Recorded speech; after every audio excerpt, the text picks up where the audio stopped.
Hello. Welcome to my home. This is the lecture that I would have given you on Thursday had I not screwed up and had to go out of town on Thursday. So I want to just pick up where we left off yesterday, Tuesday morning. We were talking about the rights of legitimate states, and it would be a good thing if you had your handout in front of you, come to think of it. And I distinguished between the rights that legitimate states claim over their subjects, the rights that they claim against aliens, and the rights that they claim over particular geographical territories. These rights add up to a standard conception of the internal and external sovereignty of states. Internal sovereignty being supremacy within the territories of the state, so supremacy in lawmaking and so on, and the enforcement of law. External sovereignty meaning independence from interference by other states. Now, how might a state go about achieving these sorts of rights, acquiring these sorts of rights, the rights that add up to this kind of internal and external sovereignty, a right to rule over a territory and a population? We've seen sort of two classic accounts of this in Hobbes and Locke. The Hobbesian story proceeds almost entirely by acquisition by force, by the threat of violence. It's not a justification that most of us are inclined to think works very well.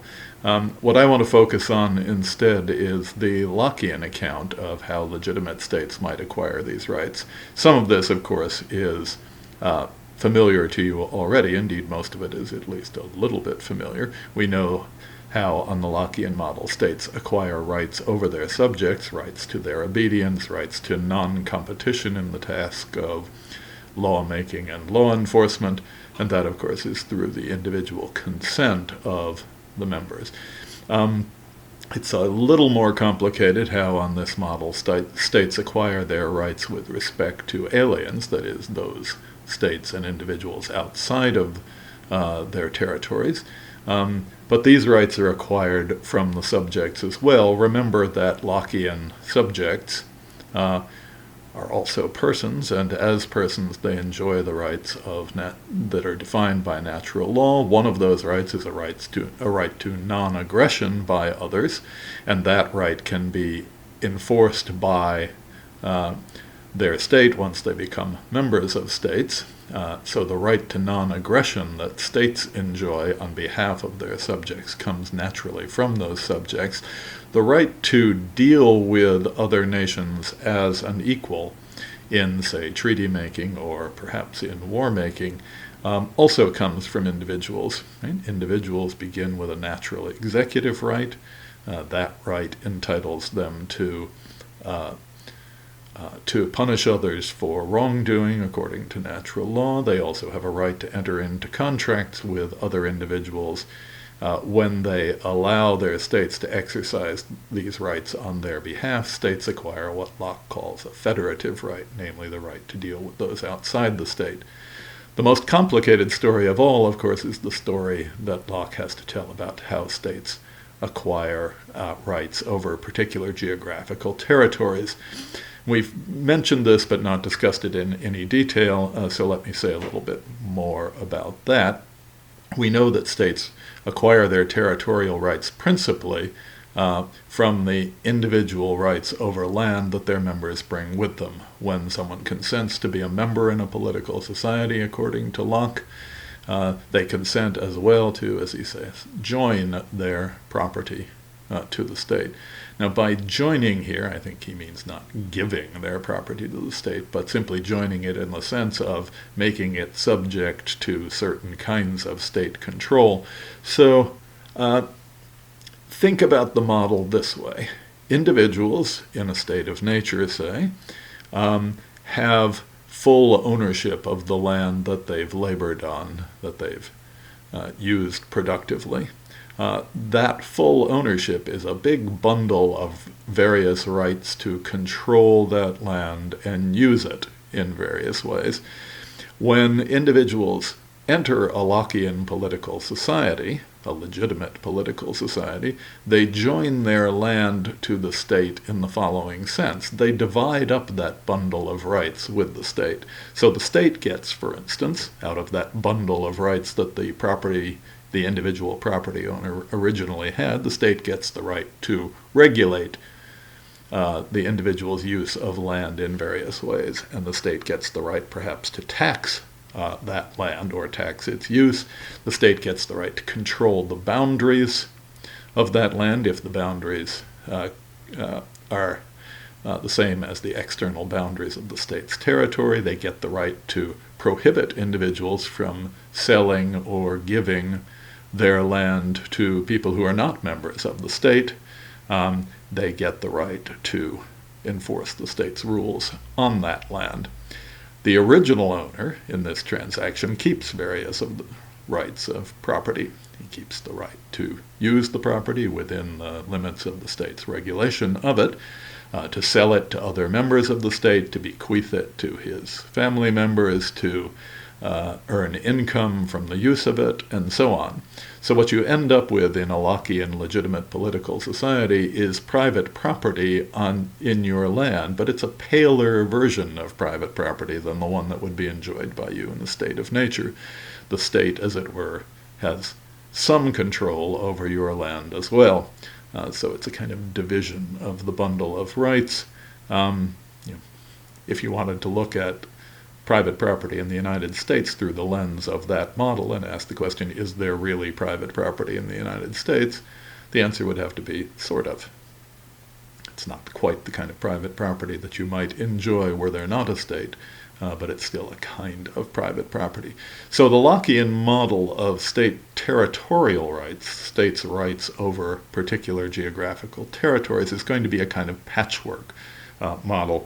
Here I have produced a brilliant visual aid, which I will attempt to actually get in front of the camera. Let's see if I can do this. Okay. So here's the state's territory. The consenters, who are C1 through C5, join their land to the state. They create a territory with a continuous external boundary, the dotted line. The non-consenters, who are NC 1, 2, and 3, are either left outside of the boundaries of the state as non-members of it, so that's true of NC 2 or NC 3, or they're trapped inside those external boundaries, as in the case of NC 1. So that leaves the possibility that there will be sort of Swiss cheese style state boundaries, because states are not entitled to coercively incorporate unwilling participants in their enterprise. Right? Individuals are only allowed to incorporate politically when, as Locke puts it, they injure not the freedom of the rest, as they would be doing to NC1 if they forced him to be a member. So what happens to NC1? Well, presumably, in the natural course of things, the other members of the political society would negotiate with NC1 in various ways, trying to push his holdings outside of the contiguous external boundaries of the state. And NC1 would have various incentives to do this, right? Since being trapped inside a state means being constantly watched and monitored and regulated in activities by the other members of the political society. They're not entitled to interfere in any ways that you're not naturally entitled to do, but it would be probably an unpleasant position. So the tendency will be probably for the state to achieve continuous boundaries eventually. What about the unowned territory in the middle of this state? The unowned territory, which is common to all mankind, becomes the common property of the members of the political society, Locke thinks, by a kind of understood agreement between all the states in the world. They all agree to allow the unowned property within the external boundaries of various states to become the collective property of those states' members. Interestingly, of course, since people who aren't members of other states are not party to this bargain. It means, for instance, that, I don't know, Native Americans could canoe across to England and claim the unowned land since they weren't party to a bargain that made it the collective property of the members. In any event, those are some of the problems that a Lockean theory of territory would face. Now, that Lockean picture is clearly an ideal of some sort, right? It doesn't describe the real world. Real states don't get unanimous consent from their members. They may get very little consent from any of their members. They don't claim as their territory only land that was originally held by their willing subjects. But the Lockean picture does, I think, have a claim to be a plausible account of what makes states' claims to subjects and territories legitimate. Right? The best, the least controversial claims that states have to rights over their subjects, rights to obedience and non-competition, for instance, are the claims that they have over the subjects who are willing members of that political society. The best claims that states have over geographical territory, it seems to me, are the claims that they have over the territory that is lived on and labored on by their willing subjects. The most controversial claims that states make over subjects are the claims they make to rights of control over unwilling persons, and the most controversial claims that states make over territories are the claims that they make to territories that are either not lived on or labored on by anybody at all, or the territories that are not lived on or labored on by willing subject members of their political communities. Perhaps the most controversial claims that states make to territory of all are the claims that states make collectively to all of the usable universe. Okay, the Lockean account of how states get rights over their subjects and territories is, as you've seen, an historical account, like Nozick's historical theory of justice. Who counts as a subject, a legitimate subject of the state, is a function of the history of their consensual activities. What counts as the legitimate territory of a state is a function of the history of property acquisition by individual members and the history of transfers of various kinds of rights to the state over that land. Standard accounts of states' territorial rights, that is, those that are acknowledged or utilized in real politics, are deeply conservative and not at all like this Lockean account. Right? States have the subjects and territories that international law or the consent of other nations say they have. Those territories, as we know, are often a product of the use of force and fraud. Various kinds of compromises go into territorial division. There are concessions to the most powerful states, and so on. Nothing that looks very legitimate. Right? And that kind of conservatism about state territory privileges older states over possible new states.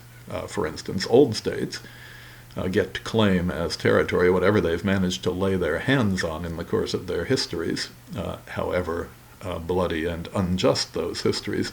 New states have to beg for ground on which to exist, on which to be self-determining. This seems a questionable way to explain the moral rights of states. So why reject an historical account like Locke's, which seems to provide a better basis for the moral claims of states in favor of simple conservatism? Well, there are some obvious reasons why simple conservatism is attractive. First, of course, the Lockean account simply doesn't vindicate the claims of actual states. Actual states are not consensual voluntary associations. They don't claim only the territories that their members live and labor on. So our account of what states really have moral rights to would look sort of unsettling or destabilizing, perhaps even constitute a hazard to world peace. This, as you'll remember, is very much like the objection to philosophical anarchism, that if people believe that they don't have political obligations and that states aren't legitimate, God only knows what people will do. That strikes me as not a particularly powerful argument against a philosophical theory, since nobody subscribes to philosophical theories in the real political world. There are better philosophical objections to a historical account of states' rights, however. For instance, one kind of argument is that the results of historical theories are simply indeterminate, right? When we try to trace back the facts about acquisitions and exchanges, for instance, the facts aren't known. It's hard to reconstruct the history of these claims. So we'd have the same kinds of worries about a Lockean theory of state territorial rights that we might have about a Nozickian theory of entitlements in his entitlement theory of justice. The other problem, of course, and this is one for Nozick's theory as well, is that most people think the claims of current inhabitants of a territory can outweigh those who might seem to be more historically entitled to that territory. So consider the claims of residents of Massachusetts vis-a-vis the claims of the Native American tribes to Massachusetts who were displaced from the territories on which those descendants of colonial settlers live. How do we balance these? Or, how do we balance the claims of third-generation Palestinians against the claims of third-generation Israelis to the lands that they both claim? Are there sort of options to an historical count other than something like simple conservatism? Or maybe you think there are better arguments for simple conservatism than the ones that I've mentioned so far, which you might try to justify a conservative stance about states' rights with regard to territory by other arguments. For instance, there's the efficient delivery of public goods argument. States need fixed, continuous boundaries and populations for the efficient delivery of important public goods like security. States have a duty to deliver those goods, and since states have solved the efficient delivery problem by dividing up the world in the way they have, why not leave well enough alone? Leave states the way they are rather than complicating the delivery of these goods. There's also a standard sort of stewardship argument. Someone needs to care for the land to avoid the tragedy of the commons.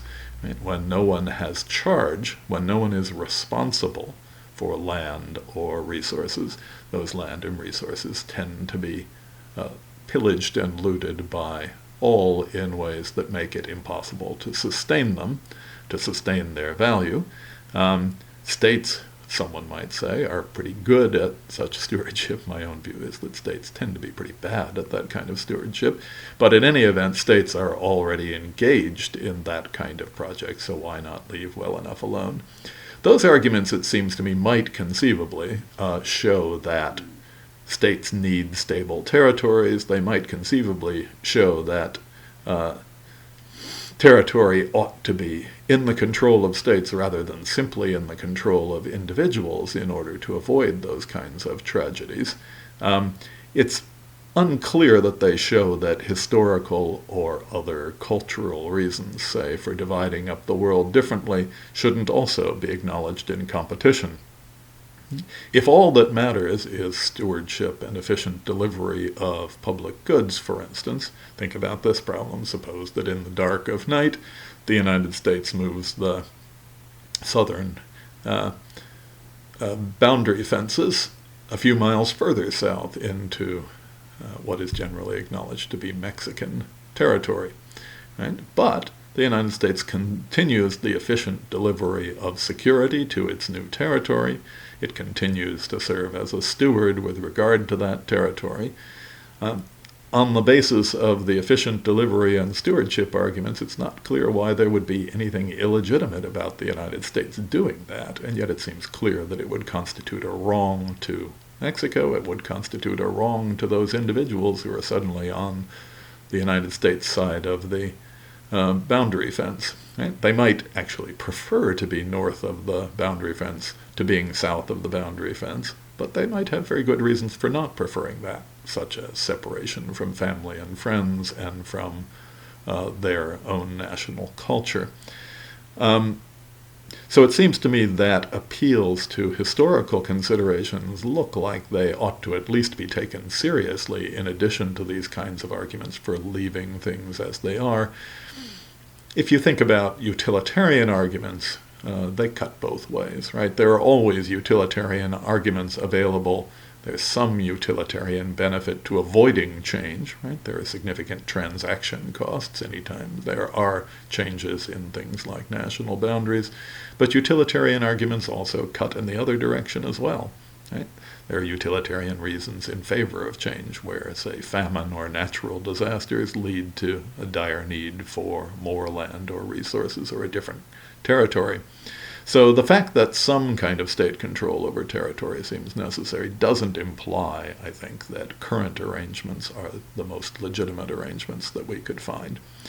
Okay, however we try to justify these rights of states over subjects, against aliens, and over territories, states claim sovereignty. Nobody thinks that state sovereignty, either internal sovereignty or external sovereignty, is absolute. Right? The days in which people supported absolute sovereignty are over. But we can ask the question, what kinds of limits to state sovereignty seem the most plausible ones to set? I mean, everybody accepts the Westphalian limits on states' aggression against other sovereign states. So there's a clear justification for states' claims to external sovereignty, to independence from outside interference. Hobbes' arguments for absolute sovereignty, because all states are at war with all other states, are not very compelling arguments, as we've seen. There are some Hobbesian arguments for absolute internal sovereignty that seem initially plausible and that ought to be considered. Hobbes, following Baudin in these arguments, claims that absolute internal sovereignty is essential for states because of the need for the law to be clear. For the law to be clear, the source of law has to be transparent in his view. Right? If the law is just whatever the government, whatever the sovereign says it is, with no limits, then the law is clear. There's a clear source of law, there's a clear content for law. However, if there are limits on what can count as valid law, then the limits have to either be set by other officials, for instance, courts, or they have to be set by documents, say a written constitution. But if it's other officials who are setting limits on what the sovereign says the law is, then we have conflicting sources of law. And if it's a document that's supposed to be setting limits on what the sovereign can make as law by his simple command, then someone needs to interpret the document, which involves another source of law. There's something right about that argument, that when there are limits on government lawmaking, there is a certain kind of unclarity introduced into lawmaking. Where there are two independent sources of law, I mean, consider, for instance, church and state as sources of law in medieval times, where there are two independent sources of law, we get enormous problems without a clear agreement of some sort about the respective domains of these two sources. And where there are constitutional limits on the sovereignty of government, we need a deep agreement about how to understand those constitutional limits, or we have serious problems that are possible as well. For instance, consider the United States Civil War, where we lacked the agreement on what those constitutional constraints consisted in, both with regard to slavery and with regard to secession from the Union. Or think about Hobbes' English Civil War, which was the case, of course, that he had on his mind, which was a conflict between the king's absolute prerogative on the one hand and the traditional rights of the subjects upheld by Parliament on the other hand. There was no clear agreement as to how those powers should be distributed, how those sources of law should be distributed, and the result was great civil unrest and discord. Now, regardless of how we sort out the legal limits to internal legal sovereignty, almost everybody accepts that there are moral limits to sovereignty, namely those limits set by human rights. Human rights theory has certain historical ties to the kind of natural rights theory that we've studied on several occasions in this class. For instance, in Locke, human rights are supposed to be universal rights that are necessarily possessed by all human beings, which means that they have to be rights that are understood to be non-forfeitable and inalienable and imprescriptible. Right? They're rights that cannot be lost by persons in any of those ways in which rights can be lost. International law originally focused mostly on limits on state conduct with respect to other states. The Geneva Convention that governed at least most of the combatants in World War II was one of the first international legal documents that actually took seriously the rights of individuals within those states, for instance, the rights of non-combatants under the Geneva Convention. And then, of course, the Holocaust and World War II motivated the formation of the United Nations and the United Nations Declaration of Human Rights. And it turns out that there are lots of things that no one, including one's own state, is entitled to do to other human beings. So what kinds of limits on state sovereignty should we acknowledge? Right? As I said, almost all of these limits are now discussed in the language of human rights, and human rights claims have expanded from the initial claims of negative individual rights, like the right not to be enslaved or the right not to be tortured, to include now various kinds of group rights to autonomy and positive rights that individuals are taken to have to various kinds of welfare, right? At least to subsistence and perhaps to decent living conditions of other sorts. So let's think about some of these limits on state sovereignty and how they should be understood, beginning with claims that there are group rights that set limits to state sovereignty. Sometimes the claims are that groups have a right to be states, that groups have a right to be a state, at other times the claims are that groups are simply entitled to certain kinds of autonomy within existing states. States, of course, need their own subjects and their own territories to function as states, so if some groups have rights to be states, then this places limits on the subjects and territories that existing legitimate states can claim. Groups might then have the rights either to an autonomy regime within the state, such as the kind of cheesy autonomy that we grant to Native American tribes in the United States, or they might have rights to secede altogether from existing states and create their own states on that territory that they occupy. So, what kinds of groups is it plausible to claim can make claims to be entitled to greater or to complete autonomy from existing states? What kinds of groups? Your sorority? You and your family? Are those groups? Here are those groups adequate for claims to entitlement? Well, here are the standard kinds of answers to group constraints on state sovereignty. The kind of group that is emphasized most frequently in these discussions we can call, and here I am summarizing what's in the handout under section C on possible limits on state sovereignty. The first kind of group that's mostly emphasized we can call a cultural group, certain groups that share a common history, share a common religion, a common ethnicity, common social practices, right? Especially if these groups are already territorial, that is, they're territorially concentrated and have a structure suitable for becoming a political entity. These groups look like good candidates for autonomy. They're often referred to as nations, meaning now something that's distinct from the legal entity of a state. Good examples of cultural groups about which such claims are made are, for instance, the Kurds, who have the misfortune of overlapping Turkey and Turkey and Iraq, and the Palestinians, who have the misfortune of being concentrated within small portions of land with an unclear status within Israeli boundaries. Now, why I think such groups have special rights? There are lots of possible reasons for thinking this, but the best ones almost always seem to involve appealing to the fact that autonomy for such groups may be necessary for them to preserve their culture from encroachment by surrounding societies. So, I mean, this is a standard claim for various Aboriginal peoples. It's a claim that's made by the Quebecois in Canada. Right?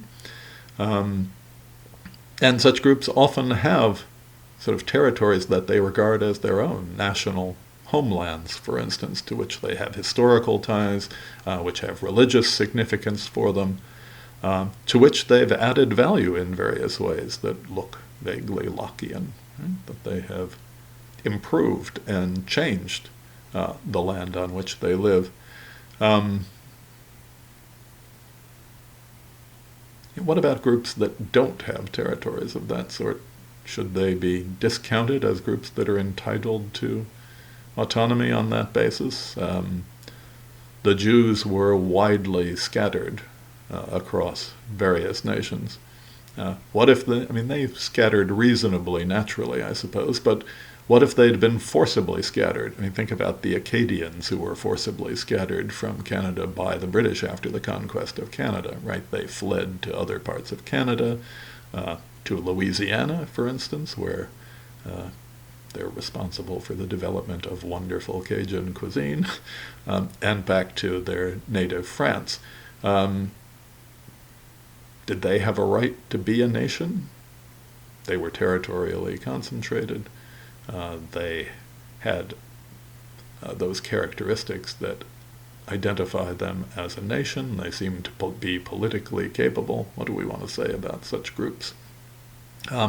That's the first kind of group, a cultural group that might be entitled to autonomy. Other kinds of groups that are often suggested are what we can call injustice groups, groups that have been treated unjustly, where their entitlements to autonomy are understood as remedial entitlements, corrections of or restitution for wrongs done to the groups, right? And this might imply rights to autonomy as well, right? If autonomy is necessary to avoid discrimination with existing societies or for self-defense against ongoing aggression, it seems to me the better justification for creating Israel was that the Jews were an injustice group of this sort. The fact that they were a cultural group, I don't know, what territory should the Jews have gotten at the end of World War II?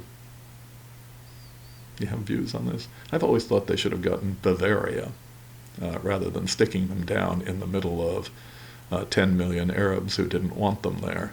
Why not give them part of Germany, a nice part of Germany, since it was the Germans that perpetrated most of the horrors against the Jews? Well, never mind that.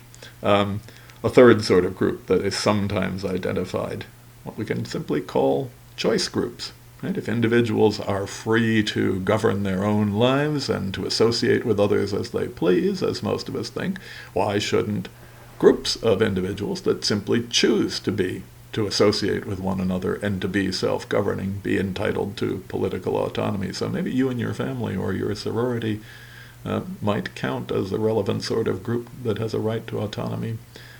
After all, especially, of course, if the group, which may not be true of you and your friends or your sorority, has the capacity for political organization and is already territorially concentrated in some way. Okay, what are the obvious problems with simply allowing such groups to secede or have autonomy within existing states? First, of course, beyond the really obvious worries about destabilization, every bunch of crackpots is going to want their own state. Right? The Freeman in Montana, say, which argues against mere choice groups as the kinds of groups that ought to be entitled to political autonomy. The second kind of question is whether a choice of autonomy or a secession by some group, perhaps a cultural group, should be allowed to override the needs of the remainder of the society from which they secede. I mean, what if the group in question is the wealthiest or the most educated group in the society? What if all the best resources are located in its natural territory or national homeland? I mean, it seems clear that there has to be some limit on what seceding groups can take with them, as it were, or at least that some kind of compensation for what they do take with them might be owed. And here's the big problem, of course, with granting group autonomy, that every granting of territory inevitably displaces or oppresses somebody. Right? Territories are never either vacant or absolutely homogeneous in terms of the groups that live on them. Either non-group members are going to be kicked out and denied their right to live where they seem to be living innocently, or they're going to be subjected to a new government, a new autonomy regime without their choice. Right? Should we just take a vote in the proposed new territory and let the majority rule? You should know what the problem with that is by now. Right? By what right does the majority in some sub-state territory rule over the minority? Right? You could try to trade land to get unanimity. That's a practice that's sometimes been successful. You let the dissenters move out or work around them somehow, but you need exceptionally good luck for that to work without simply coercing the unwilling. So there's going to have to be an inevitable balancing of rights. Right? And we're going to need a theory of how to do that, right? And how to deal with historical rights, for instance, of conquered peoples and former slaves and aboriginal residents and so on. And there are simply no good philosophical theories of these matters yet. Okay, that's one kind of possible limit on state sovereignty, the rights of groups to autonomy or to be their own states. A second kind of standardly noted limitation on state sovereignty we can call justified intervention. Group rights to political autonomy are just sort of one kind of limit. Here's another. If states are permitted or required to intervene in the affairs of other states for possible reasons, then this is going to limit state autonomy. If they're entitled to intervene in the affairs of another state, then it limits that other state's sovereignty. If they're required to intervene in the affairs of another state, it limits both their own sovereignty and the sovereignty of the state in which they're required to intervene. By intervention here, I mean some kind of short-term interference, not occupation or annexation. Intervention might involve territorial incursion, it might not. But intervention never involves the consent of all parties. For instance, it's not. I'm distinguishing here between intervention and requested assistance. When one nation requests assistance from another, that doesn't limit its sovereignty in the way that justified intervention limits sovereignty. There are various kinds of intervention that are possible, of course, the threat or use of military force being the most familiar, with or without territorial encroachment. Right? One can threaten a country militarily without actually crossing its boundaries. There are various kinds of non-military encroachment. Right? There could be 1,000 mothers marching into a neighboring state in order to combat human rights violations. There can be economic threats or sanctions to induce changes in policies or address various crises in other countries. The standard distinction that's drawn is between military and non-military intervention, as if military intervention is always harder to justify than non-military intervention. This seems to me plainly false. Sometimes it's quite easy to justify military intervention, as when there's a desperate humanitarian crisis in another country, and the only way to make sure that food actually gets to the starving people rather than being waylaid by that country's dictator and sold on the open market for profit is to use military intervention to protect food supplies and see that they're distributed. That seems to me a relatively easy case for military intervention, whereas lots of non-military intervention, right, the use of economic threats and sanctions simply to bully other countries and get them to line up with one's own national policy, seem to me often harder to justify. The standard justifications for intervention in another state's affairs seem to me to be these, and these are summarized on the handout as well. The two best kinds of justifications, the one that seem like good justifications on a regular basis, are the justifications of countering domestic or international aggression. On the one hand, domestic aggression like genocide or human rights violations against the government's own people, or international aggression against other states, and intervention to alleviate serious suffering. Both kinds of intervention probably will only seem justified if standards are satisfied that are roughly analogous to the standards for the just conduct of a war. That is, the intervention should be a last resort, it should be likely to succeed, it should be sort of proportionate to the seriousness of the crisis, and so on.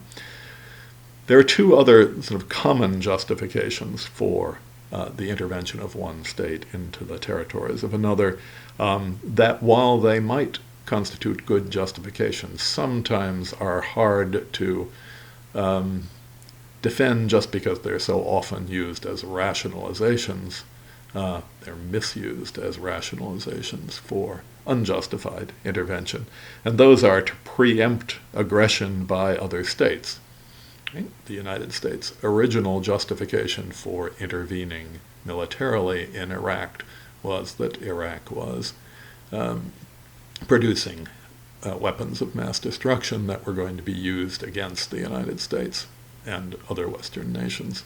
As it turned out, that was false as a justification, which is one of the problems with using it as a justification, that preemption is usually a matter of judgment rather than a matter of fact.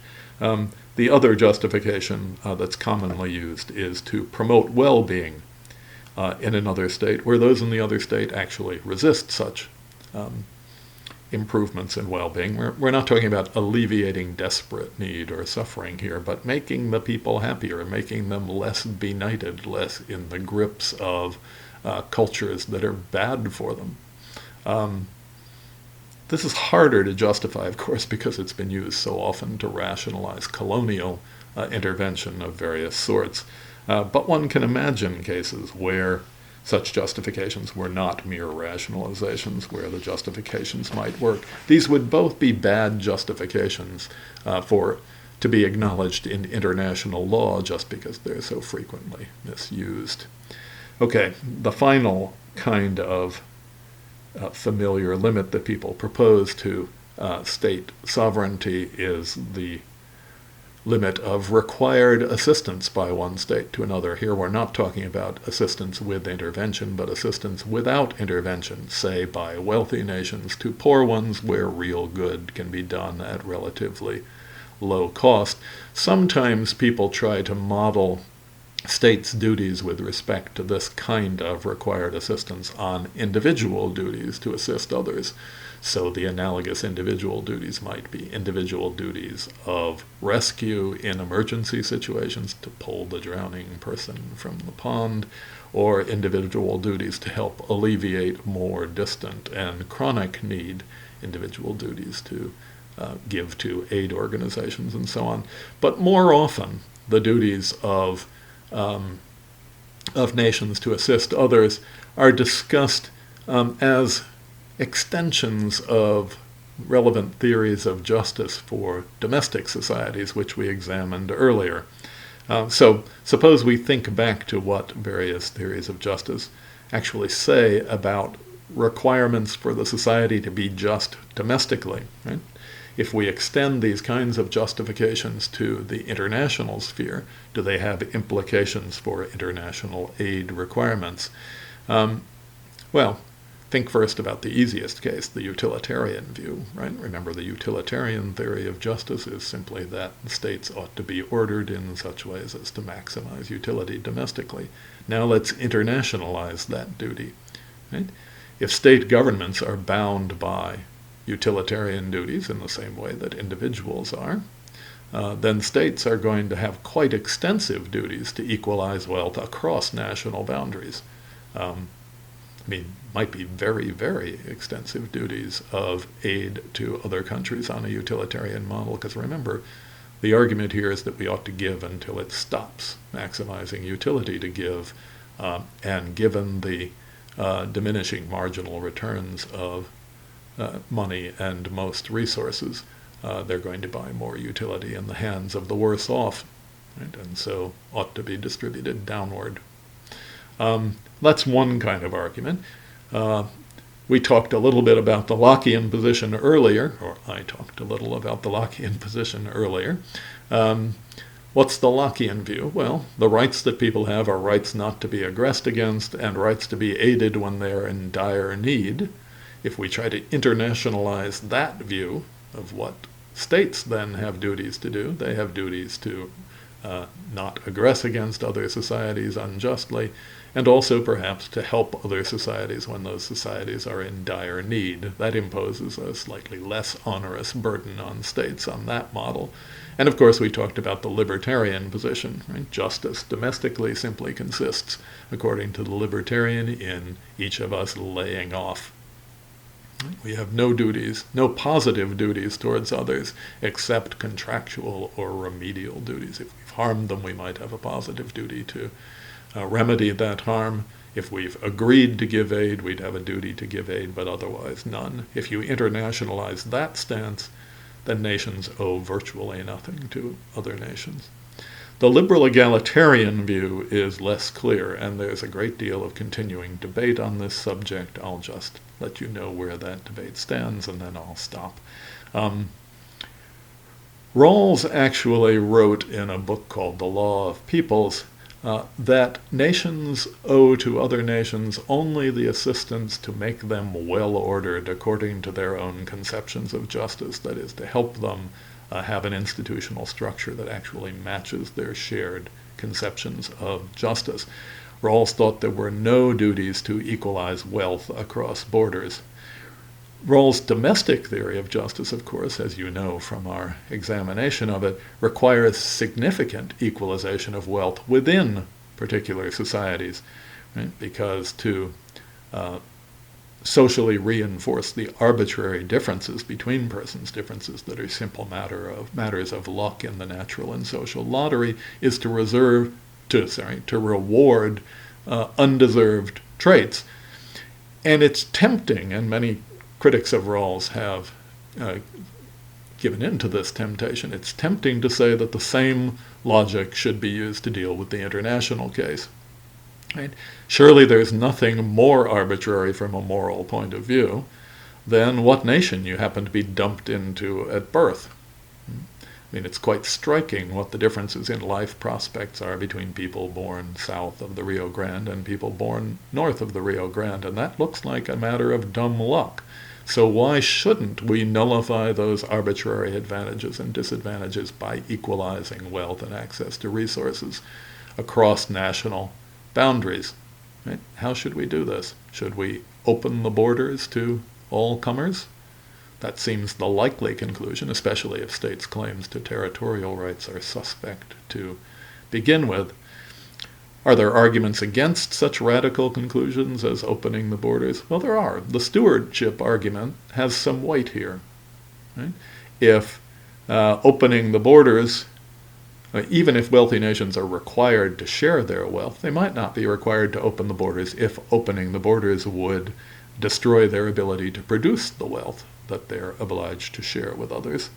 And of course, even states that don't have claims, strictly legitimate claims to the territories that they occupy, may have some claims to some of the things that they've created through their labors on those territories. Or you might, as Rawls I think wants to, stress a different kind of difference between the domestic case, where great where there's a call for greater equality, which is fairly powerful, and the international case. What Rawls seems to have in mind is this, that in the domestic case, people are born without choice under a basic structure of institutions. Right? These are coercive institutions, and they are institutions that have enormous influence on their life prospects.